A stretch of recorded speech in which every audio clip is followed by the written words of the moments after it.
हम बात कर रहे थे केमिकल इक्विलिब्रियम चैप्टर की, तो उसमें हम पहुंच चुके थे एप्लीकेशन ऑफ के की। तो के पर हम पहुंच चुके थे, एप्लीकेशन ऑफ के पर। तो हमने देखा डेल्टा एन जी के साथ जो है वो क्या फर्क पड़ता है प्रेशर का किसी रिएक्शन पर, और वॉल्यूम का, प्रेशर और वॉल्यूम का क्या फर्क पड़ता है। हमने ये सब कुछ देख लिया था होमोजीनियस रिएक्शन के लिए, जैसे H2 + I2 पिछली वीडियो में हमने डिस्कशन किया था ये सब बातें। तो आज हम बात कर रहे हैं कुछ 1-2 पॉइंट है वो मैं आपको बताने जा रहा हूं। जैसे किसी भी रिएक्शन में हम अगर इनर्ट गैस मिला दें, अक्रिय गैस, चलती हुई गैस में, जो कि किस पे है, किस पे है, साम्य पे है। ए गैस है, बी कोई गैसियस प्रोडक्ट है। ये रिएक्शन क्या है, साम्य पर है, साम्य पर है। मैंने इसमें ऐड कर दी इनर्ट गैस। इनर्ट गैस कौन कौन सी होती है, 18वें ग्रुप वाले तत्व है, कौन से, याद नहीं है क्या, helium, neon, argon, krypton, xenon, radon, ETC. ठीक है, तो इनर्ट गैस मिलाने से क्या होगा। इनर्ट गैस, देखो इनर्ट गैस का मतलब ये है कि ये किसी से रिएक्शन नहीं करती। ठीक है, रिएक्शन इसमें जब मिलाएंगे तो ये इससे रिएक्शन नहीं करेगी, सीधी सी बात है।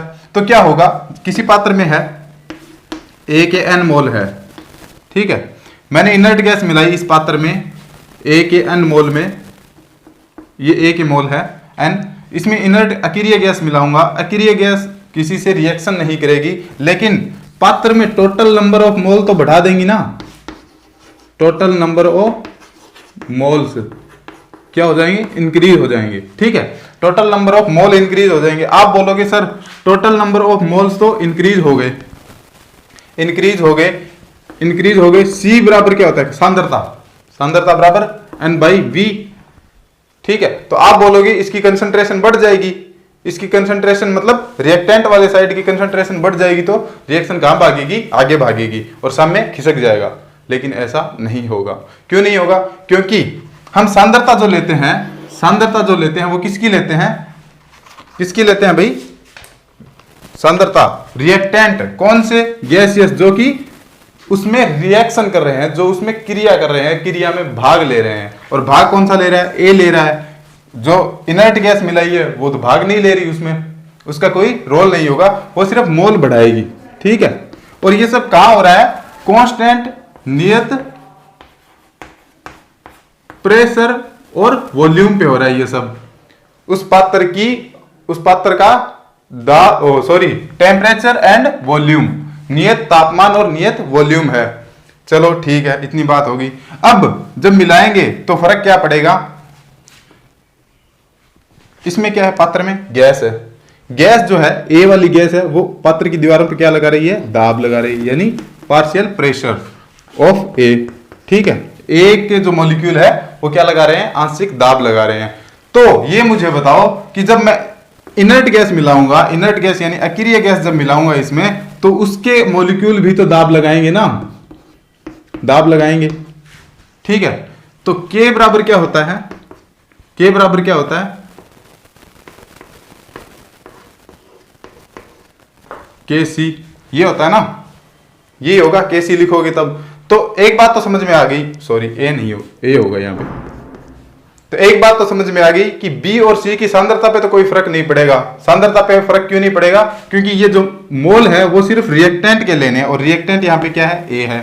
ठीक है, अब जब अक्रिय गैस यानी पार्शियल प्रेशर ऑफ ए लगेगा, पार्शियल प्रेशर ऑफ ए लगेगा, वो भी आएगा। और जो रिएक्शन के पी जब लिखेंगे तो पार्शियल प्रेशर ऑफ ए और partial pressure of B, sorry B और ए। लेकिन इस गैस में जब अक्रिय गैस मिलाएंगे, इस पात्र में जब अक्रिय गैस मिलाएंगे तो टोटल प्रेशर है, टोटल प्रेशर तो बढ़ेगा ना, टोटल प्रेशर इंक्रीज हो जाएगा। टोटल प्रेशर कौन कौन सा, पार्शियल प्रेशर ऑफ ए और जो अक्रिय गैस मिलाई है उसका प्रेशर, अक्रिय गैस का जो है पार्शियल प्रेशर मिलके दोनों क्या करेंगे, टोटल प्रेशर तो बढ़ा देंगे पात्र का, लेकिन ए के पार्शियल प्रेशर पे कोई डिफरेंस नहीं आएगा, इसलिए केपी पे कोई फर्क नहीं पड़ेगा। इसका मतलब क्या हुआ, जब रिएक्शन साम्य पे हो तो उस पात्र में अगर हम अकीरीय गैस ऐड कर दें तो साम्य पे कोई फर्क नहीं पड़ेगा। ये बात हमने पहले ही बताई थी। कब? जब हम बात कर रहे थे कि उत्प्रेरक को जो है वो कौन कौन से कारक प्रभावित कर सकते हैं और कौन कौन से कारक प्रभावित नहीं कर सकते हैं। शायद वो तीसरे वीडियो की बात है, दूसरे या तीसरे की, आप देख लेना पीछे। तो उसमें हमने बोला था कि उत्प्रेरक हो गया, सांद्रता हो गई, ठीक है, और के को ये सब चीजें प्रभावित नहीं करेगी। अकीरीय गैस हो गई, कोई भी चीज जो है वो उत्प्रेरक को के को प्रभावित नहीं करेगी। के को सिर्फ एक ही चीज प्रभावित करेगी, वो है तापमान। ठीक है, ये बात होगी अकीरीय गैस की। ठीक है, समझ में आ रहा है? सिंपल सिंपल चीजें। अब तो क्या है, चैप्टर खत्म है। अब एक चीज हो रही है, मैं ली चैटेलियर प्रिंसिपल, हिंदी में बोले तो ला सातेलिए प्रिंसिपल, सिद्धांत। एक चीज और है, हाँ देखो, एक चीज है डिसोसिएशन। डिसोसिएशन यानी वियोजन। जो भी हमने केस पढ़े थे ना एप्लीकेशन ऑफ के एप्लीकेशन ऑफ के साम्य स्थिरांक, इसके जो एप्लीकेशन पढ़े केस पढ़े थे, जैसे delta N G is greater than 0 हो तो क्या होगा, delta N G less than 0 हो तो क्या होगा, delta N G equal to 0 हो तो क्या होगा, ये सब चीजें हमने डिस्कशन कर ली थी। वैसे ही और डिसोसिएशन पे आयतन का क्या प्रभाव पड़ेगा, अगर उसको सांद्रता कम करेंगे तो क्या प्रभाव पड़ेगा, ज्यादा करेंगे तो क्या प्रभाव पड़ेगा, प्रेशर बढ़ाएंगे तो क्या प्रभाव पड़ेगा, ये सब चीजें पढ़ ली थी। अब डिसोसिएशन की एक शॉर्ट ट्रिक बताता हूं कैसे प्रभावित होगा। डिसोसिएशन यानी वियोजन। वियोजन किसका होता है? वियोजन किसका होता है? जो रिएक्शन में भाग लेगा, रिएक्टेंट यानी अभिकारक, उसका ही तो वियोजन होगा। कोई चीज है जैसे ए से वियोजित होके बी बनी, ये कितना परसेंट वियोजित हुआ तो उतना परसेंट ये बनेगा। ठीक है, ये सब चीजें वियोजन। इसको हम किससे दर्शाते हैं? अल्फा से।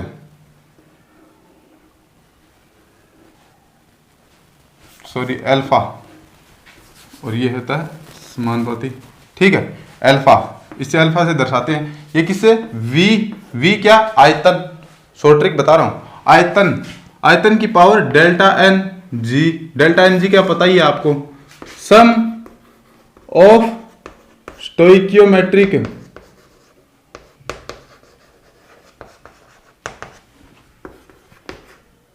कोएफिशिएंट ऑफ प्रोडक्ट, वो भी कौन से? Gaseous product. ठीक है, क्या है इसका मतलब? देखो, सीधी सी बात यह है, आपको मैंने अल्फा जो है ना डिसोसिएशन, उसका सीधा मतलब है आयतन से। आयतन बढ़ेगा तो क्या होगा, वो डिपेंड करेगा रिएक्शन कौन सी है, और रिएक्शन कौन सी है वो हमें पता कैसे चलेगी? ऐसे मैं बता देता हूं आपको। याद करो, केस नंबर 1 बताया था H2 plus I2 equal to, पिछले वीडियो में देखना, अगर किसी को समझ नहीं आ रहा है तो पिछला वीडियो देखना। इसमें डेल्टा एन जी की वैल्यू कितनी है? 0। इसमें मैंने बताया था जो इसका x होगा, अल्फा होगा, सॉरी x, अल्फा जो होगा यानी वियोजन, वियोजन जो होगा वो किस पे डिपेंड करेगा? v की पावर 0 और p की पावर 0। ये था x। ठीक है, वियोजन था। x जो था वो v की पावर 0 और p की पावर 0। ठीक है, ये वियोजन गुणांक था। x आए हैं, सॉरी, ये अल्फा तो वियोजन गुणांक होता है। तो x जो है वो v की पावर 0 और p की पावर 0 के। क्यों? क्योंकि हमने रिएक्शन में ये डिराइव करके देखा था। अब इसीलिए मैंने बताया था वो सब चीजें कि यहां आपको जोड़ना है कि आपको समझने में आसानी रहे। वो पूरा एक्सप्लेन करके बताया था ना, जैसे केसी और केपी का क्या होगा रिलेशन, वो सब चीजें पिछले वीडियो में देखना आप। तो v की पावर 0 p की पावर 0 का मतलब है ये इसकी पावर पे डिपेंड ही नहीं करेगा, ये इन दोनों चीजों पे डिपेंड ही नहीं करेगा। ठीक है, और अब देखो इसमें देखो डेल्टा एन जी क्या है? डेल्टा एन जी 2 - 2 0 है भाई, ये तो 0 इसकी वैल्यू 0 आ गई डेल्टा एन जी की। Sum of stoichiometric coefficient of product, product क्या है? एच आई का स्टोइकोमेट्रिक 2 है, तो 0/2 ऑफ पावर किसकी? v की, तो 0/2 0 ही हो गया, v की पावर 0। ठीक है, ये सब चीजें करनी थी। और V और P क्या होते हैं, हमेशा इनवर्सली प्रोपोर्शनल होते हैं। V और P इनवर्सली प्रोपोर्शनल होते हैं, तो इसकी 0 तो इसकी भी 0। ठीक है, तो दूसरी रिएक्शन देख लो जिसका ग्रेटर देन 0 हो। PCl5 equal to PCl3 plus Cl2। ठीक है, चलो आपको एक टेबल ही बना देता हूं। इसका डेल्टा Ng कितना होगा, 2 माइनस 1 बराबर 1। तो ये कैसे डिपेंड करेगा, V पर कैसे डिपेंड करेगा, 1/1 और 1 2। ये क्या है ये समझ में आ रहा है कुछ। डेल्टा Ng और sum of stoichiometric coefficient of product का कितना है, 2 है सम, और इसका क्या है 1 है। तो डेल्टा Ng की वैल्यू तो 1 आ गई, और जो आपका प्रोडक्ट वाला है उसका टोटल कितना आ गया, 2 आ गया। तो x यानी वियोजन जो है वो वॉल्यूम के आधी घात के बराबर होगा। ठीक है, आधी घात के समानुपाती होगा। कैसे होगा, जैसे देखो इसका वियोजन है, ये वियोजन है। v अगर मैं बढ़ाऊं 4 गुना, ये कैसे डिपेंड करता है, 1/2 पे। अगर मैं आयतन, इस रिएक्शन का मैं आयतन बढ़ा दूं, इस पात्र का आयतन बढ़ा दूं, मैं आयतन कितना बढ़ा दूं, 4 गुना बढ़ा दूं, 4 गुना आयतन बढ़ा दिया मैंने, तो 1/2। ये क्या है, इसका मतलब अंडर रूट है। तो x जो है यानी वियोजन जो है वो कितने गुना बढ़ जाएगा, 2 गुना बढ़ जाएगा। वियोजन है वो 2 गुना बढ़ जाएगा। समझ में आ रहा है, यहां तक सिंपल सी मैथ है, कोई ज्यादा लोचा नहीं है इसमें। समझ में आ गई बात। चलिए आपको एक सिंपल सी टेबल बना देता हूं मैं, आपको याद रहे।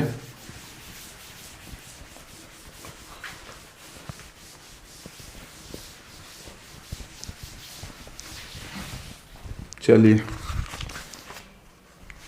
ये है effect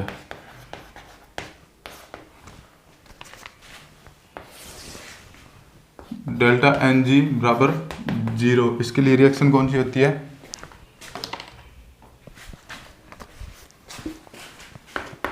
H2 plus I2 equal to 2HI।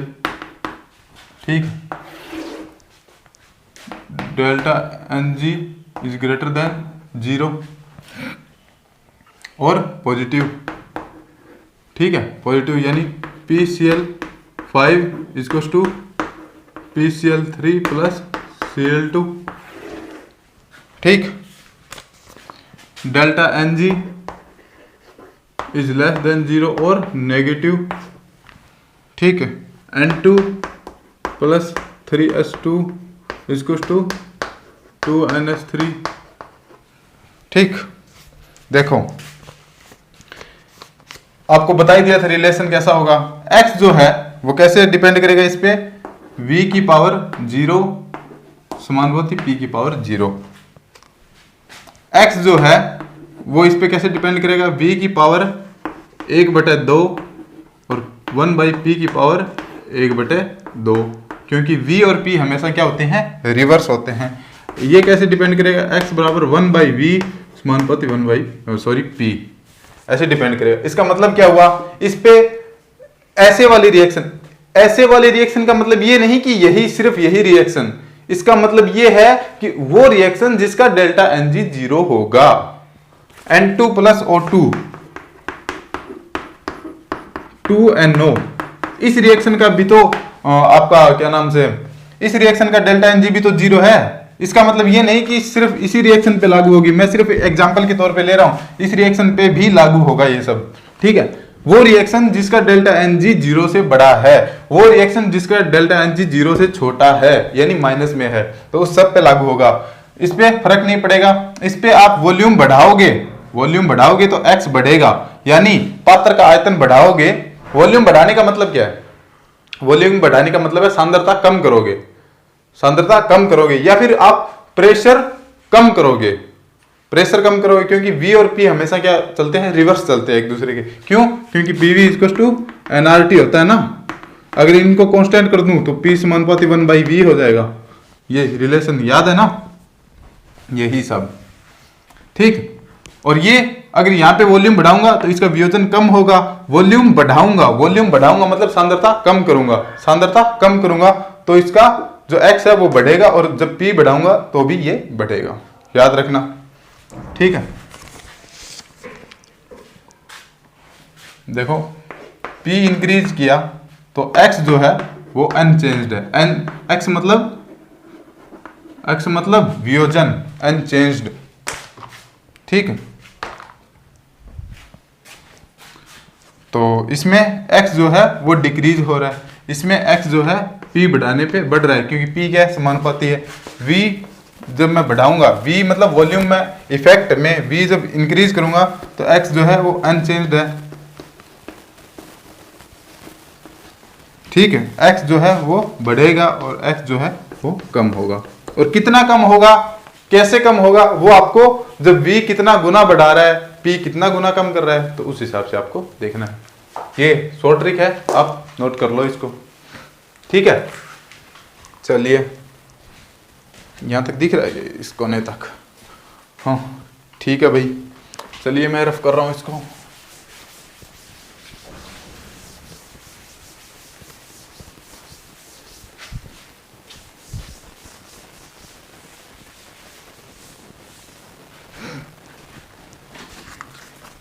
Next topic जो है आपका है वो है ली चैटेलियर प्रिंसिपल।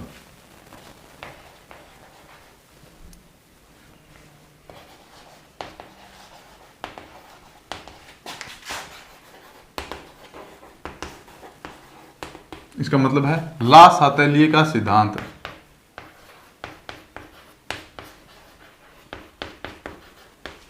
समझ में आ रहा है भाई सभी को? कोई दिक्कत किसी को? नो सर, बहुत बढ़िया।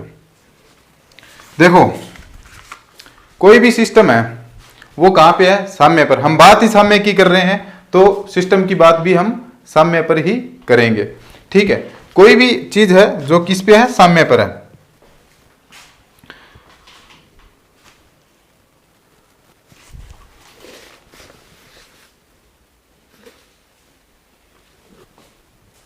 ठीक, कोई है, जैसे मान लो A है, ये सिस्टम जो है किस पे है, ठीक, साम्य पे है। चलो अपनी यूनिवर्सल रिएक्शन ले लेते हैं। Universal reaction N2 + 3H2 = 2NH3, ठीक, ये रिएक्शन है। तो ली चैटेलियन यानी ला सातैली ने बोला कि जो साम्य है, सीधी सी बात है, वो अपने आप को रखेगा फिक्स। साम्य से जुड़ा हुआ है के। अब ये जो के और साम्य जो है ना वो रहेंगे फिक्स, हिलेंगे ही नहीं। कोई जोर मार ले चाहे, और जोर मारेगा, चेंज करने की कोशिश करेगा तो वो उसको ऐसा इफेक्ट आएगा उसमें रिएक्शन के अंदर कि वो वापस से अनचेंज्ड हो जाएगा। जैसे क्या हो सकता है, आप इस रिएक्शन के साथ क्या कर सकते हो, आप इसका प्रेशर घटा या बढ़ा सकते हो, आप इसका वॉल्यूम चेंज कर सकते हो, आप इसमें मोलों की संख्या चेंज कर सकते हो, आप इसमें सांद्रता की चेंज कर सकते हो, आप इसमें अक्रिय गैस मिला सकते हो यानी नोबेल गैस, ठीक है। आप उसमें उत्प्रेरक मिला सकते हो, कैटलिस्ट वगैरह जो भी मिलाना है मिलाओ, ठीक है। आप उसका ताप बढ़ा सकते हो, तापमान घटा सकते हो इस रिएक्शन का। तो इस रिएक्शन पे उसका क्या फर्क पड़ेगा, फर्क ये पड़ेगा जब आप ये प्रभाव करेंगे, प्रेशर, वॉल्यूम, मोल, सांद्रता, तापमान, जब आप इतने इस पे प्रभाव लगाएंगे, ये चीजें चेंज करने की कोशिश करेंगे उस रिएक्शन की, तो वो रिएक्शन ऐसी दिशा में शिफ्ट हो जाएगी जिससे उसका प्रभाव नगण्य हो जाए, यानी नेग्लिजिबल हो जाए। समझ रहे हैं मेरी बात? जैसे कैसे, अगर मान लो आपने इस रिएक्शन में इधर के मोलों की संख्या बढ़ा दी। इधर मतलब क्या है, रिएक्टेंट है। इधर कौन कौन से, नाइट्रोजन और हाइड्रोजन क्या है, रिएक्टेंट है। अगर मैं बोलूं कि आप नाइट्रोजन के मोल बढ़ा दो, नाइट्रोजन के मोल बढ़ा दो, नाइट्रोजन क्या है, रिएक्टेंट। रिएक्टेंट किससे, नाइट्रोजन रिएक्शन करेगा हाइड्रोजन से। जब इसकी नंबर बढ़ जाएगी तो ये ज्यादा मात्रा में रिएक्शन करेगा, ज्यादा मात्रा में रिएक्शन करेगा तो प्रोडक्ट NH3 ज्यादा बनेगा। ज्यादा बनेगा तो आप क्या बोलोगे कि सर नाइट्रोजन के जब मोल बढ़ गए तो आपका तो के जो है वो बदल जाना चाहिए। क्यों? क्योंकि नीचे आएगा नाइट्रोजन, के कम हो जाना चाहिए। तो ये रिएक्शन उस दिशा में शिफ्ट हो जाएगी जिधर मोलों की संख्या कम होगी, जिधर मोलों की संख्या कम होगी। जब आप इसने बढ़ाया, इधर चली जाएगी रिएक्शन, शिफ्ट होगी। एक दिशा में शिफ्ट हो गई। समझ पा रहे हैं? कौन सी जगह? अमोनिया की तरफ। एक मिनट रुकना। तो मोल बढ़ने पे क्या होगा? रिएक्शन हो जाएगी शिफ्ट। कहां पे? जहां पे मोलों की संख्या क्या है? कम है। ठीक है। दूसरा इफेक्ट, मोल आगे। ठीक है, बात करते हैं सांद्रता की। सांद्रता, जिस तरफ मैं सांद्रता बढ़ाऊंगा, इधर मैंने सांद्रता बढ़ा दी किसकी? रिएक्टेंट की। रिएक्टेंट की सांद्रता बढ़ाने पर जब रिएक्टेंट की सांद्रता बढ़ा दूंगा तो रिएक्शन जो है नाइट्रोजन और हाइड्रोजन में क्या हो जाएगी? बढ़ जाएगी। बढ़ जाएगी तो इफेक्ट इसका कम किधर होगा? इसका इफेक्ट कम किधर होगा? जबकि साम्य कहां से, किसके रिएक्शन कहां जाए? फॉरवर्ड डायरेक्शन में जाए। फॉरवर्ड डायरेक्शन में जाएगी तब क्या होगा? NH3 ज्यादा बन जाएगा। NH3 ज्यादा बनते ही आप बोलोगे कि NH3 की पावर कितनी? 2 और N2 और H2 की पावर 3। जब मैंने इनकी रिएक्शन बढ़ाई तो आप बोलोगे सर K तो कम हो गया, सॉरी सांद्रता मैं बढ़ाऊंगा तो आप बोलोगे सीधी सी बात है सर इसकी आप सांद्रता बढ़ा रहे हो तो K कम हो जाएगा। तो K कम होगा लेकिन K को तो चेंज होना ही नहीं है, सांद्रता प्रभावित ही नहीं करती। क्यों नहीं करती? क्योंकि जब इनकी सांद्रता बढ़ाऊंगा तो ये आगे खिसक जाएगा और आगे खिसक जाएगा तो NH3 ज्यादा बनेगा। NH3 ज्यादा बनेगा तो ये वापस से बैलेंस हो जाएगा। तो K रिमेन्स कांस्टेंट। K क्या रहेगा? कांस्टेंट रहेगा। ली चैटेलियर प्रिंसिपल का सिर्फ इतना सा मतलब है, जो भी आप इसमें इफेक्ट करोगे साम्य के ऊपर, जो भी आप इसमें चीज मिलाओगे साम्य के ऊपर, वो उस इफेक्ट को क्या करेगा? नेग्लिजिबल करेगा, उस इफेक्ट को खत्म करेगा वो। इसका सीधा सा मतलब ये है। ठीक है, ज्यादा आपको सोचना नहीं है। बात करते हैं प्रेशर की। प्रेशर क्या करता है? प्रेशर किसका रिवर्स होता है? 1/V का।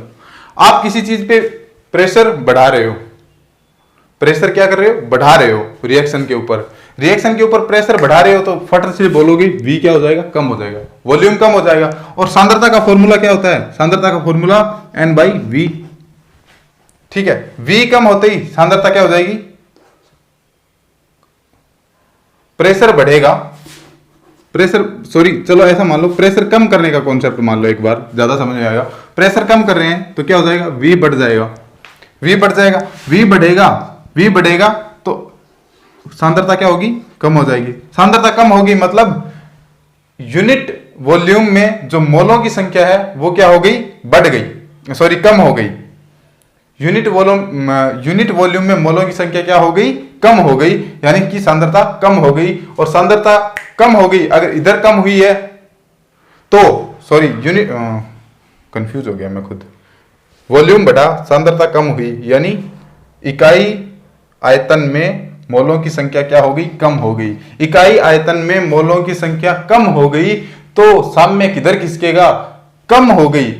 नेट इफेक्ट क्या आ रहा है? मोलों की संख्या कम हो गई तो साम्य उधर खिसकेगा जहां पे मोलों की संख्या ज्यादा है। मोलों की संख्या ज्यादा है। मोलों की संख्या ज्यादा कहां है? यहाँ पे तो सिर्फ 2 ही मोल है और यहाँ पे 3 और 1 4 मोल है। तो साम्य जो रिएक्शन जो है वो कहां जाने लगेगी? बैकवर्ड डायरेक्शन जाने लगेगी।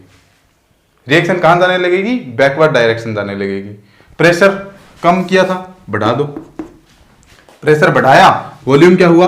कम हुआ। प्रेशर बढ़ाया, वॉल्यूम क्या हुआ? कम हुआ। वॉल्यूम क्या हुआ? कम हुआ। यहां पे वॉल्यूम कम हो गया। वॉल्यूम कम हुआ, सांद्रता बढ़ गई। सांद्रता बढ़ गई, इसका मतलब वॉल्यूम कम हो रहा है, मोल उतने ही हैं। 5 मोल है मान लो, पहले पात्र में 5 मोल है। पहले वॉल्यूम जो था वो 2 लीटर था, अब मैं वॉल्यूम कर रहा हूं 1 लीटर कर रहा हूं। तो इकाई आयतन में अब 5 मोल है। पहले कितने थे? 2.5 मोल थे। इकाई आयतन में 2.5 मोल थे। आयतन कम करके 1 कर दिया मैंने, तो इकाई आयतन में मोलों की संख्या 5 हो गई। मोल बढ़ गए। लेकिन ला सतली ने कहा है जब कोई चीज बढ़ेगी तो उसको क्या होना पड़ेगा? नलीफाई होना पड़ेगा, उसको खत्म होना पड़ेगा। और खत्म होने के लिए कम मोलों की तरफ साम्य खिसक जाएगा। तो रिएक्शन कहां जाएगी? फॉरवर्ड, अग्र दिशा में जाएगी, क्योंकि यहां पे 4 मोल है, यहां पे सिर्फ 2 ही मोल है। ठीक है, इकाई आयतन में मोलों की संख्या बढ़ गई थी। मोलों की संख्या को नलीफाई करने के लिए इस इफेक्ट को रिएक्शन कहां जाएगी? फॉरवर्ड डायरेक्शन में। ठीक है, 2 इफेक्ट हो गए। कौन सा? सांद्रता का हो गया और प्रेशर का हो गया। वॉल्यूम का इसके अंदर इंक्लूड हो ही गया। दूसरी चीज तापमान। ताप क्या करेगा? ताप क्या करेगा,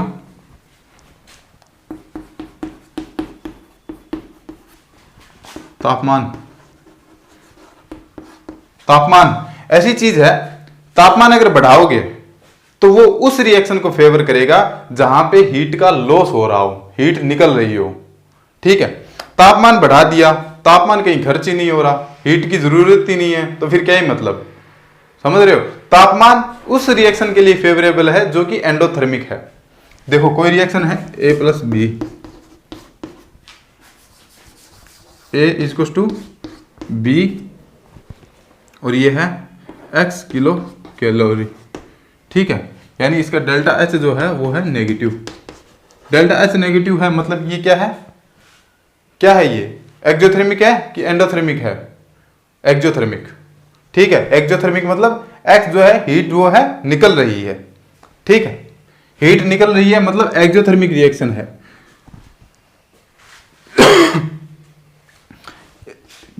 तो B प्लस ए जो है वो क्या हो जाएगी, एंडोथर्मिक।